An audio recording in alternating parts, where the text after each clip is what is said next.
Hello everyone and Merry Christmas. Andy Schwab here with your Northern Ag TV. Well, getting into our news, earlier this month, South Dakota cattle producer and past National Cattlemen's Beef Association president Todd Wilkinson testified in the House of Representatives on the need to rein in environmental NGOs' abuse of the Equal Access to Justice Act, or EAJA.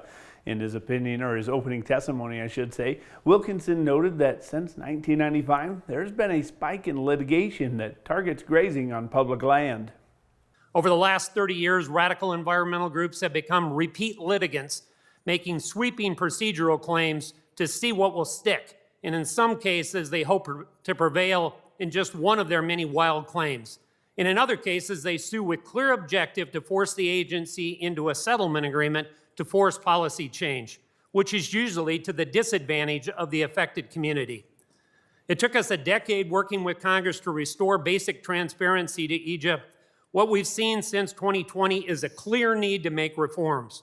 Wilkinson also said in his opening testimony that the sue and settle tactic has caused government agencies a lot of money and believes Congress can fix the abuse. The U.S. Chamber of Commerce found that 71 suit and settle cases resulted in more than 100 new regulations and more than $100 million in new annual compliance costs for federal agencies. Since that time, costs have continued to skyrocket. For ranchers, it means that the BLM, the Forest Service, and U.S. Fish and Wildlife Service are always on their hind foot. In many administrations, they're afraid of being sued because these radical environmental groups will file 3, 4, 5 lawsuits in a short time frame in order to overwhelm the local office and attempt to force a settlement. That's not policy making, that's hostage taking.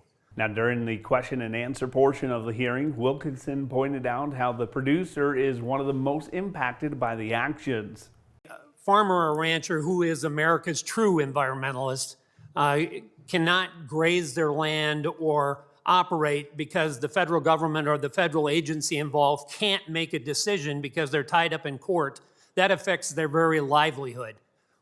Farmers and ranchers don't have millions and millions of dollars in their pocket. They may have assets, but those assets are what keep them in operation.